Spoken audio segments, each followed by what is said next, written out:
Hello and welcome to the Switched On podcast, where I sit down with everybody from scientists, entrepreneurs, musicians, comedians, and other artists, find out what life experiences switch them on to what they do and what habits they practice to keep their skills sharp. With me is Michelangelo Forbes, professional musician who is open for, among other people, immortal technique. Mike, how you doing? Pretty good, man. Long day. Long day. I work a regular job, obviously, outside of music. So, I got you. What's that like? How do you manage that with what you do? well, it's not even just managing the job itself. Outside of the music being a job, it's also juggling, family life and just making time for myself too, my health, working out, things like that. Because I'm big on the, Yeah, I on the do. health I do thing. follow you on social media, and like you post a lot about keeping your body, your mind correct, and just everything. With how many times a week would you say you work out? Like, is it a religious thing Five, for you? yeah, 5 days a week. 5 days a week. 2 hours in the morning, 2 hours at night. I recently messed up my shoulder real bad, so I've Yeah, been I out of the might. gym for like 5 days now. I think I just like tore something, but it's not too great. Do you have a personal trainer, or do you just like get Nope, advice it's from all the it's all internet? me, man. I've learned like a lot of things from friends and family members and social media influencers that do the whole health thing. So I'm definitely I'm definitely now a gym rat. Like before, I was kind of just like sitting stagnant, drugs, alcohol, Hmm. and it consumed my life. It was like that's all my life was for a long fucking Yeah. time. Hmm. And I got to the point where you know I wanted better for myself. Hmm. I wanted to be something better, something bigger than I could have ever imagined. And I feel like I've grown so much in the last 5 years that I don't even recognize who I was. Hmm. Back then, I see videos of myself and I'm like, holy shit, who the fuck is that scumbag? Like I'm like, wow. Was there a specific event that led you to that realization, or was it a series of events, or was it just kind of like you decided in the moment one day? Uh, it was definitely like a series of events that like kind of like my life spiraled out of control. Hmm. And like one day I looked in the fucking mirror and I'm like, holy shit, I'm almost 30. Hmm. I'm a dad. Like, what the fuck am I doing? Hmm. It's time to wake up. And here I am, a couple of years later, sober Hmm. and like, you know, proud of who I am Hmm. when I look in the mirror, Absolutely. you know? Um, and I just know that it can only go up from here. Yeah, absolutely. I mean, opening for Immortal Technique, that's a pretty big achievement. Yeah. What was that like? Did you actually meet him? What Yeah. kind Oh, of yeah. Cool guy. Great guy. And it's cool because, I'm actually Puerto Rican. A lot of Mhm. people don't know that I'm Puerto Rican. So can see like, that. I'm in the Spanish culture and I don't speak too much Spanish. Mhm. It's more Spanglish than anything. But meeting him was like, I was 18 at the time when I did that. Oh, I thought Okay. that was recently. No, man, no. That was when I was 18. I was first starting off in music, and I was like, it was a big deal. It was a big deal for me, and I feel like that was the main cataclysmic moment where I was like, I want to do this for the rest of my fucking life, Yeah, you know. absolutely. And meeting somebody who was so humble and capable of, just treating me like, Like a human being. right, Hmm. in that position of power Hmm. was empowering to me. Like that was inspiring to me. Um, and yeah, so my buddy, Nathan was the guy who actually got me on that stage. It was like it was like a fucking shit show festival Hmm. when I was there. It was a shit show, but yeah, it ended up happening and it all went well. Is he your manager, or is he a fellow musician? No, just a friend, man. He was just there at the festival, and we're still friends to this day. Actually, That's pretty awesome. Yeah. he is a dog trainer now in Florida. Nathan, if you're watching this, what up, homie? Sounds like a Caesar Milan type character. Yeah, he's a interesting guy for sure. Definitely cultured. But yeah, man. So, and hey, everyone out there, fuck you if you don't like me. Yeah, man. So, yeah, go ahead. So I haven't done a podcast in a while, man. So to get on another topic that Sure. I wanted to bring up, Sure. when you were just starting out, like you were probably like really, I don't want to say naive, but like probably more or less experienced than somebody who's been in the industry for a couple of years or maybe a decade or so. Mm-hmm. What was it like starting out and getting and did you ever feel like kind of out of your depth with negotiating for getting paid fairly for your work? Yeah, I mean, Because that's something I deal with as a voice actor. Like yeah. I got certification recently in a program, and I joined this group online, and at first I was really excited, but as time went on, I started having like these really like questionable experiences with a lot of my clients. Like they were just offering like ridiculously low rates, like well below industry standards, and like almost like I'd say like 70-80% of them were like from organizations they claimed to work for who they actually didn't. And I found out from other people that they do this to extract cheap work from people and professionals and workers in the industry. Like, has there anything ever happened to you like that? And how did you deal with it? All the time, even till this day, even at this point in my career, you know. And it's fucking annoying. Nobody wants to go through that. You know, when I was starting off, it was like, you got to pay to open up for this guy, and you got to pay to open up. Fuck you, pay me. How about that? Pay me. But you can't be on that kind of level, you know, unless you're on that kind of level. You know, like what's your resume look like? That kind of thing, you know? And when you can sit down and be like, here's what I've done, and you're gonna pay me. I'm not paying you, you're paying me. You know, this is my fucking rate, and this is how it's going. And either pay me or get the fuck out of my face. And that's how I feel about it personally. And a lot of these, and I'm not hating on anybody out here doing their thing and making a quick buck, whatever, but like, there's a lot of people doing, you know, showcases that are not even worth it for the other artists. You know, these other artists are paying for these showcases, and there's no crowds at them. But then you've got people putting them together, and it's worth it for these other artists, you know, throw 50, 60, whatever to like, you know, perform in front of these big crowds to get their name out there. That's cool. I respect that. But, you know, don't come at me like, yo, it's $50 to perform and you got 10 people in your fucking crowd and you didn't even promote the goddamn event. I don't want to hear that shit, you know? Kind of like MBB World does. Like MBB's awesome. He's fucking awesome. He's got a message. He's really doing something. He's inspiring people. His music's great. Shout out to MBB World. You're fucking awesome. Anything I've ever done with him was great. It was totally worth it. It was, you know, it was worth it, dude. It was worth being there. Great vendors, great people, good vibes, no negative vibes. Like I love it. I love what he's doing. But there's other people that don't do it like that. And I can't get behind that, bro. I can't. So I saw on your feed recently, I think it was Facebook or something, that you recently scored you scored a deal with a production company. What's that about? I did. So I'm not allowed to speak too much on it. No, it's cool. It's cool. I can rock a little bit on it. I can talk a little bit. I'm sure like everyone's been kind of, you know, wondering what I've been up to when I posted that. It was it's a touring agency out of Tampa, Florida. I'm not allowed to say the name yet until February. For very specific reasons, but multi-million-dollar company, doing a 64 show tour.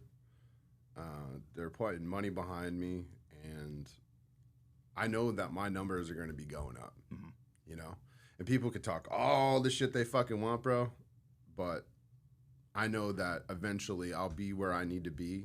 I have nothing to worry about. Couple years, I'll be at 7-8 figures a year, and I'm happy with that. That's good. You know what I mean? Yeah, that's awesome. And like, I don't want to ever become the guy who's like, "Oh, fuck you!" Like, I'm famous now. Like, no, dude. I want to be able to walk in a room, and you know, be able to sit down like a normal person, bro. I don't want to be that guy like you know, I got security around. I don't need that. I don't want that, you know? Like, I'm a family guy. Like, I'm a regular fucking guy. And even it's crazy because even people now are like, oh, like, let me take a picture with you. Or like, oh, my God, you know, like, bro, like, I just want to chill. I just want to chill. I don't need all that extra shit. You know, I dress fancy, but, like, really deep down, I'm just a normal farm boy. I grew up on a farm, man. I'm just a normal guy from Westerlo, New York. I had no idea you went out. Did you grow up outside the state, or was it just in the... No, I grew up in Westerlo, New York. Oh, okay. Yeah. Yo.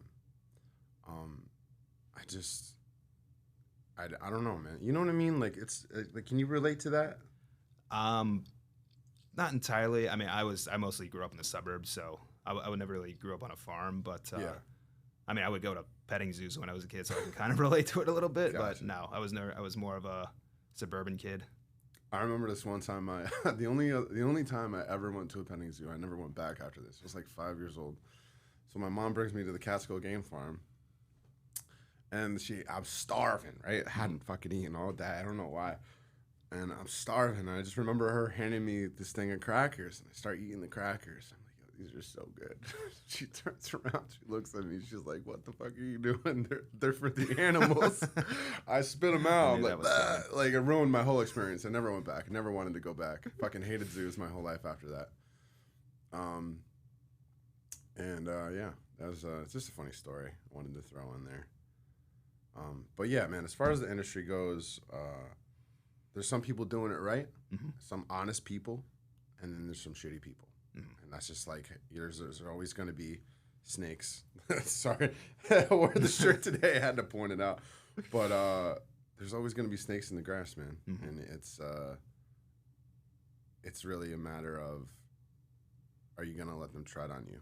Like, don't tread on me, which is also funny because the symbolic for that is this thing. You know, it's just about really standing your ground, knowing your worth, having contracts ready, making sure contracts are in place. Do you have a lawyer? Do you have like an agent? Yeah, I have an agent and a lawyer, through the company. But yeah, which is really nice. Because before I didn't. I had like legal advice from like friends who study law and things like that before, but like now I have like a real team behind me. You know what I mean? I just, man, it's nice. It's nice to have that. Is that something you've always had, or is it just something you've only recently acquired? Like, like I said, before I had the help of like people, my friends who did like, you know, study like law and stuff like that. But now I have like an actual team behind me, lawyers and things like that. Yeah. Was there ever a time where you kind of got, because like for example, I mentioned earlier, I've dealt with clients through voice acting work who claim to have connections that they actually didn't. And I just got so focused on that and overexcited that I didn't really stop and think to question what they were actually saying. Like, I would go through the messages on my phone and realize like, some of the things these guys been saying isn't really adding up. Yeah. And what were some of the signs that tipped you off? Because I imagine in the beginning of your career, like you were probably just trying to get whatever you could, whenever you could, like whatever, and whenever you could get it. Yeah. I feel like I kind of, there was a couple times, you know, I was like, I just let it happen. Like, I knew it was happening, and I was like, yeah, I don't even care. Like, I'm performing, like, I don't care. Sure, whatever, take my money, you know? But as I grew older, I was like, you know, fuck that shit. Like, you know, I'm not going to let a blindfold be pulled over my eyes, you know? It's really just paying attention and doing your research, you know, doing some, you know, real deep research on people before you work with them in the industry, making sure their credentials add up, so on and so forth. I know I've played with you before. I know we played at Rhett's house. Shout out to Rhett if you're listening. Yo, shout out to Rhett Butler, the dopest salesman in the 518. He's actually, I've seen videos of him playing. He's a skilled musician. He's good. He's better than I am. Love the jam sessions. Yeah. Love the jam sessions. It's like, I know you wanted to have me on a couple shows, but like really you should have gotten him. Like, he can play the blues like a native. Yeah. Native, that's a weird term. But like, how many do you play guitar? I don't. I do. I just dabble. See, people think I'm like this fucking amazing guitarist, and I'm really not. I play a little bit of piano too, clarinet. I just like dabble. I dabble. You know what I mean? I don't. I don't. I'm not like amazing. I make great beats and things like that, but I'm just, I'm mediocre when it comes to that. I want to like really dive into it and get better. It's just like, where's the time? Would you say your songs have like a political message to them all, like Immortal Technique, or was it more just like more kind of like life, just stuff about life? Yeah, just really like life and like, struggles that people relate to that I've gone through. I've told stories about other people's lives from my perspective, or tried to at least. But it's mostly just about things people can relate to, everyday struggles, or depression, alcoholism, things like that. You know what I mean? Things I've personally experienced. Yeah. Yeah, absolutely. I don't like to make up fake shit. I don't. I'm not the I got millions of dollars and fucking I don't do none of that shit, man. I don't do none of that shit. I just tell it how it is, man. I am who I am. I don't really pretend to be somebody else. And it's funny because like I've created this image online, and people portray it. People perceive things however they want to. There's nothing you can fucking do about that. I try to portray it one way, but people mistake it for something else sometimes, A lot of people think I'm a cocky asshole, but then there's other people that actually know me that they're like, this guy is super kind and humble. It's just, it depends on the fucking person. But either way, I don't really fucking care. I'm happy. I know where my life's at. I'm fucking good. I'm content. I think a lot of that probably stems from the fact, like, you can sing, and Right. not many people can really do that very well. Like, Right. I sing in the shower and in the car. Like, I don't sing for anybody else. I just do it. Like, I suck shit at it. But I think probably a lot of that comes from the fact that you have a skill that most people don't really have. I have a unique voice. I wouldn't say I'm the best singer, but I have a unique voice that people actually want to pay attention to when they hear it. It's like, whoa, who is that? Yeah, it's definitely got it fits well with both, I think, country and hip hop, and like over a course of like over a wide array of genres, I think. For sure. I dabble in 7 genres. Like when I first met you, we were talking about that, and so the tour agency is like, fucking pick a genre. I'm like, I can't. I don't know. What do you want me to do, man? I can't. I just can't do it. I love them all. I grew up on 90s country, and which is crazy because I started off in the music industry doing rap music, and it was my dad's fault. You know what I mean? Kind of like brainwashed me with the country music. So I denounced country music like my whole life because I didn't really always get along with my dad when I was growing up.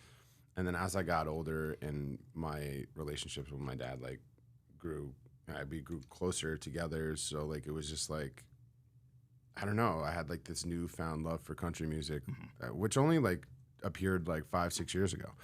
But then, like, when I started going back and listening to all the 90s country music, I knew, like, every fucking word, bro. Like, I was like, no way, how do I know this? It's because it was, burned into my brain as a kid.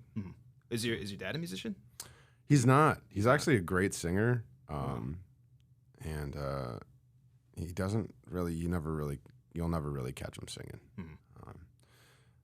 You don't have anybody else in your family who followed that path? Not really. A couple of my sisters are great singers, but no, I'm really the only like musician. Yeah, like there's people who have great voices in my family, but no one followed it as a career or dream or anything like that. No. Career wise.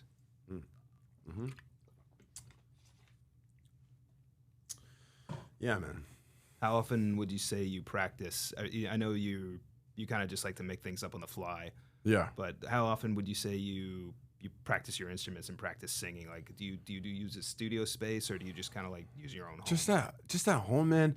And what's crazy is like, I don't even really listen to my own music. Mm-hmm. Like, I'll go and do, 5, 6 songs, whatever, and I won't listen to them for months until I have a show. Mm-hmm. And then I'll like religiously listen to them before the show. Most of the time I'm just singing, music that's on, Spotify or whatever. Excuse me.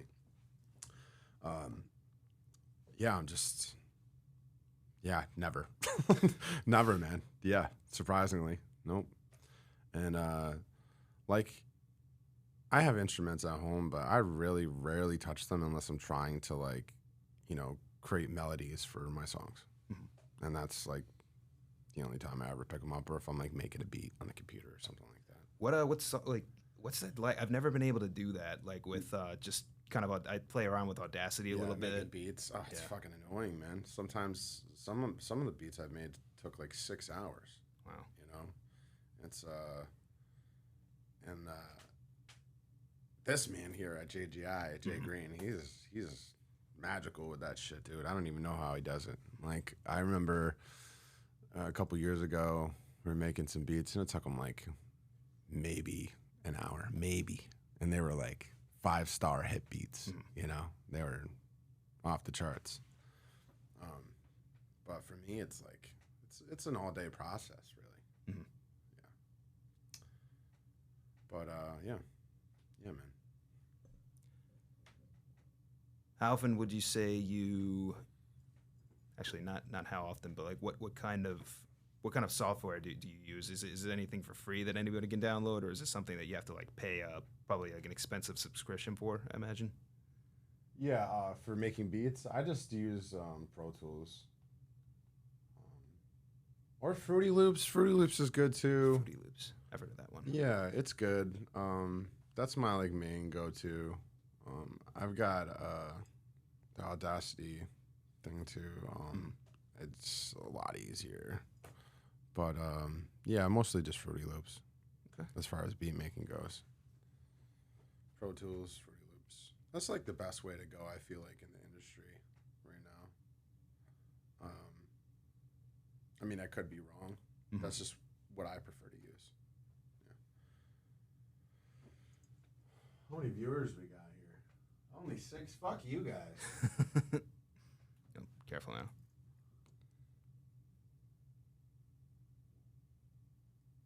Pick a genre. My tour manager just hopping on there. He's like, pick a genre. Pick a genre. Fuck you, Mitch. I'm just kidding. No, I love my whole team.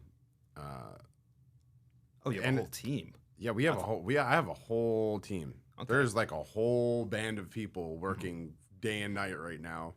To like, I have like, I think it's coming up in a couple of days. There's like this huge content drop. Mm-hmm. So they're taking all of the songs that I have and just dumping them on the fucking public. Mm-hmm.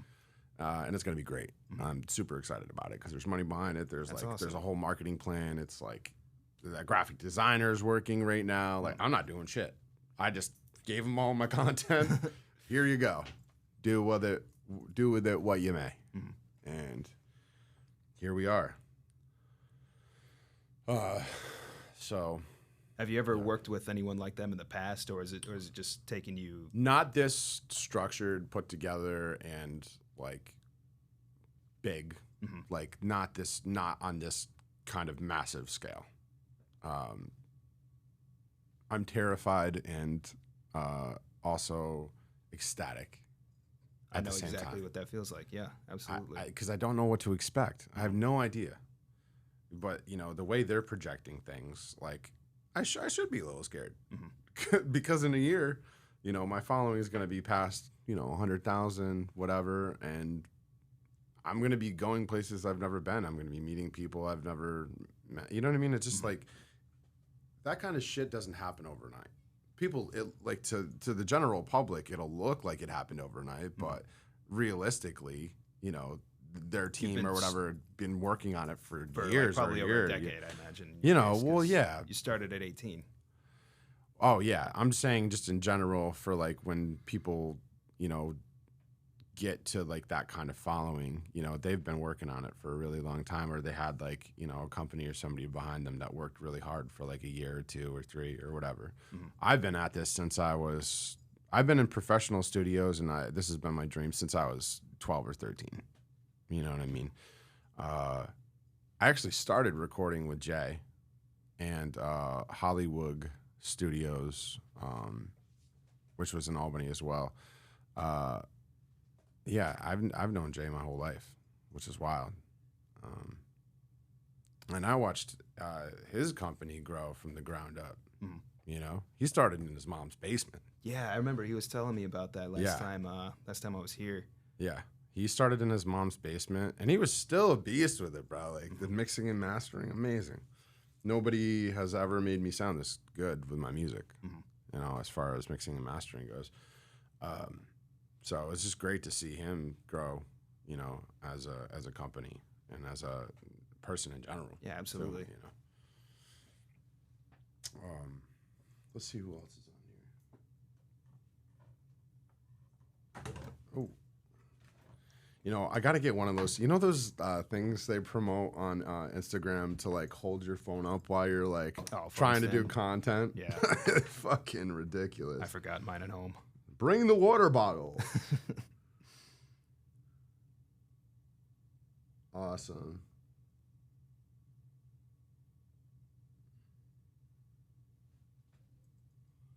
Pick a genre, miss you, bro.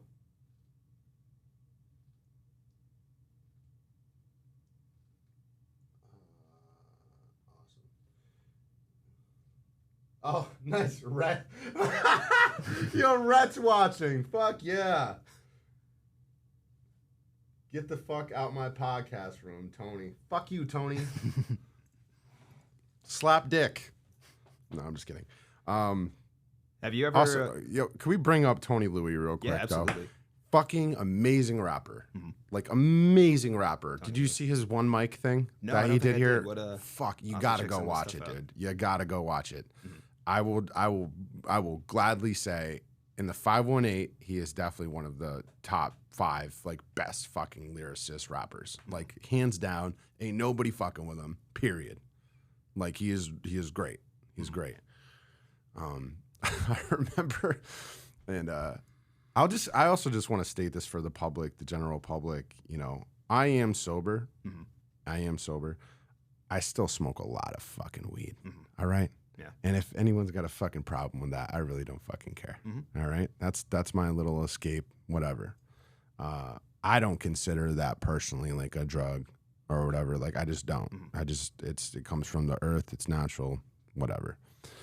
But I remember my last studio session. Dude, this is fucking hilarious. So I barely smoke too. It's just, you know, once in a blue moon. I come in here, I smoke, I get in the booth, and I'm just so fucking high, like I couldn't do it. And Tony's like helping me through it. He's like, say this instead of this. You're jumbling too many words into one thing. I'm like, okay, I got this. And it was like 35 fucking takes. It was so annoying. And when you do it to like an acceptable level, would you say like weed and like psychedelics and that sort of thing help you as an artist, or would you say they have like no so effect on it? Psychedelics I don't really do anymore. That is like a past thing for me. But when I did, man, I have so many fucking psychedelic stories I could tell you. I mean, I've done ayahuasca. I've done Where did you go for that? I did peyote. I've done them all. Like I've done them all. Salvia, I never did salvia. Acid, mushrooms. I've had some crazy experiences, man. For ayahuasca, I was actually in Florida at this. I thought you had to travel outside. Actually, not really. No, no. There's ways. There's ways. Yeah. I'm not gonna state where exactly I was, but it was life changing. And let's just say, like when I came back to know, like, you know, what we call reality here. had a newfound spiritual faith, Mhm. like just in life in general. Would you Like say, I just knew everything was going to be okay, Mhm. you know? and that there was a point to all this, and like, Yeah, I stopped worrying so much, Mhm. you know? Because how long ago was that? Oof, had to be like 6 or 7 years ago now. Mhm. Yeah, something like that. Yeah, one of the people I follow on Twitter, his name's Reagan Jacklin. Yeah, definitely. If you guys are listening, and to anybody who's listening to this right now, definitely go follow him and some of his content on Twitter. He's very insightful. He at one point in his life was very he was trying to quit weed, and for some people, like, it's a very, like, everybody's experience with the drug is different, and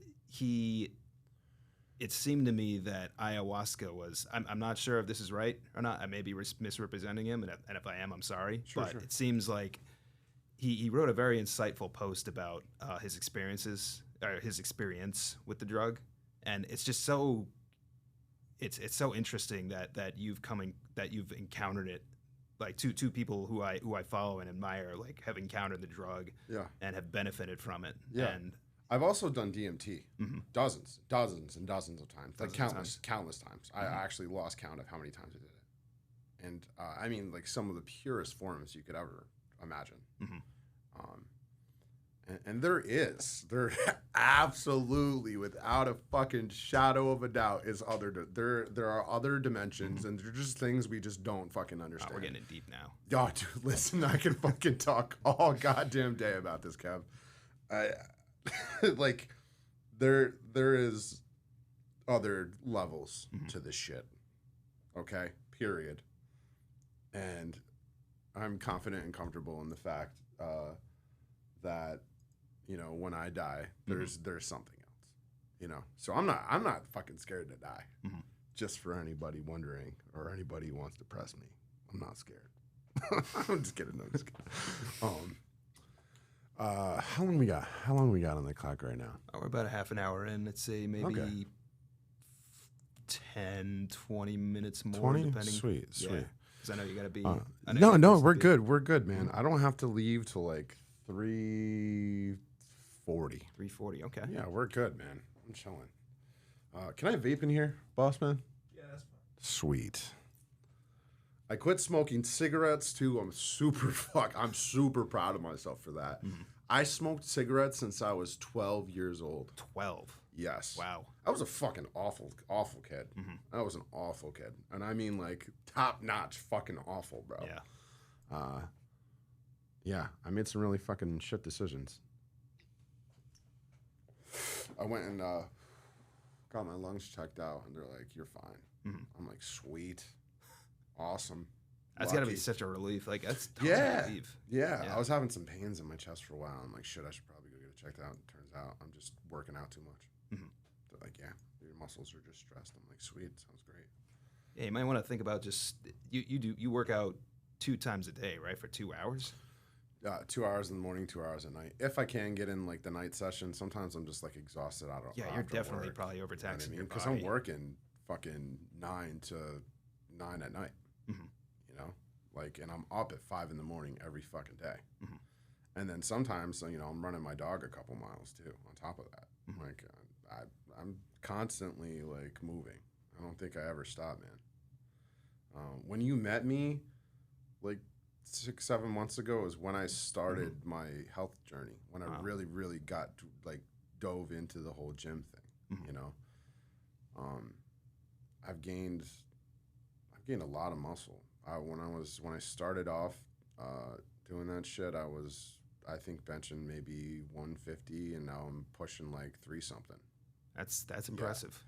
For 7 months of work, dedication, that's fucking amazing. And I'm fucking proud of myself.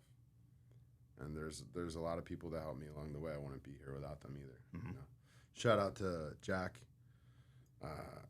Shout out to my buddy James, and shout out to Mitch again, because he's part of like the whole team or whatever. But he's like really on me about my diet. My diet is the biggest thing right now. And I'm at a like 1,100 to 1,000 calorie deficit a day. But I'm still consuming, 150 grams of protein or more.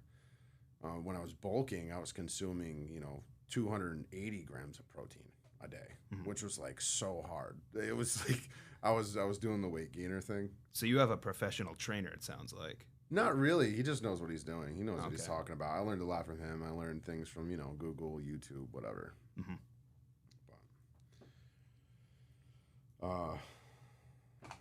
Any other? Oh shit! My bad. Wow, I was smooth for the podcast. Is there any other subjects you want to touch base on? Or? Nothing that I can really think of. I think we pretty much covered everything. I just wanted to ask one more thing. It was it? What would you say was the most important moment in your life that led you to believe that this was your destiny or your calling? Was it a series of was it a particular life event, or was it just something you've had in you since birth?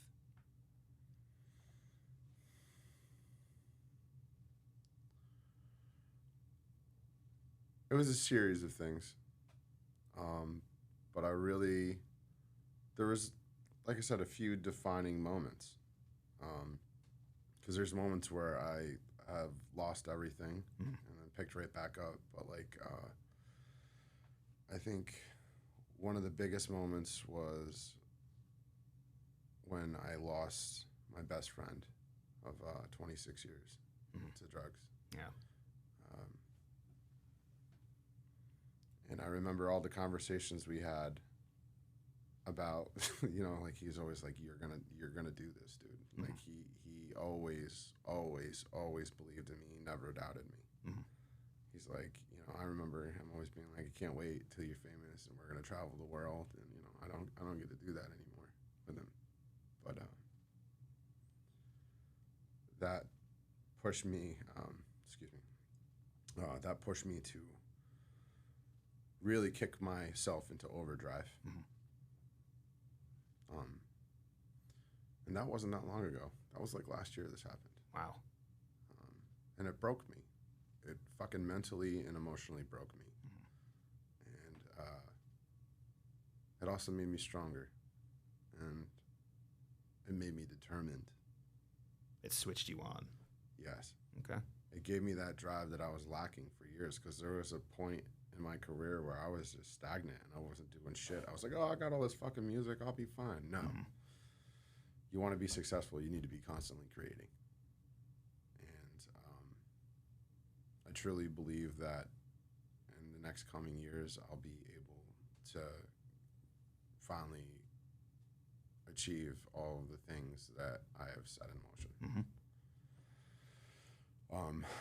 But I don't think that I would have been able to be at this moment in my life if I didn't have those losses. Without the people to inspire you. Right. Absolutely. For sure. All right. Well, I think that pretty much covers it. I got everything I wanted to ask out. Sweet. Is there anything you wanted to ask me about? Yeah, when the fuck are we jamming? Yeah, let's. Right, we're coming over tonight. We're coming over. No, seriously, man. I still want to get this fucking band going, but it's like now I have this whole thing with the company, and it's just like it takes away from what they're trying to do. But I don't see why I couldn't get a band together and then Yeah, absolutely. Like perform these songs. Are you opposed live. to doing open? I mean, now that you're going with like a major media company, like would you be opposed to doing open mics? Not at all, but I have so they're allowing me to do content shows from now till February, but after February I can no longer do shows without, like, it'll be all booked through them. Like, you want to book me, you got to book me through them. Okay. But so I'm going to be doing content shows from now till February, and just building footage for them to use for things. And then after that, I don't know what to expect, but I know it's going to be big. And there's a lot of really big artists I'm going to be working with that can't like name drop right now, but it's like I said before, it's nerve-wracking and it's also exciting at the same time. Yeah, I'm super. absolutely. Yeah, I'm looking forward to it. I'm really excited for you. Thanks, man. Thanks, and I hope you can be a part of that journey too, man. I'd love to. I'd be honored. For sure. Thanks for having me, Kev. This was really dope. Yeah, absolutely, dude. Yeah. I love this podcast studio. Shout out to JGI Media. I really do. This is like one of my favorite studios to be in, for sure. All right. That's pretty much it, everyone. Thanks for tuning in, and I'll see you all next time.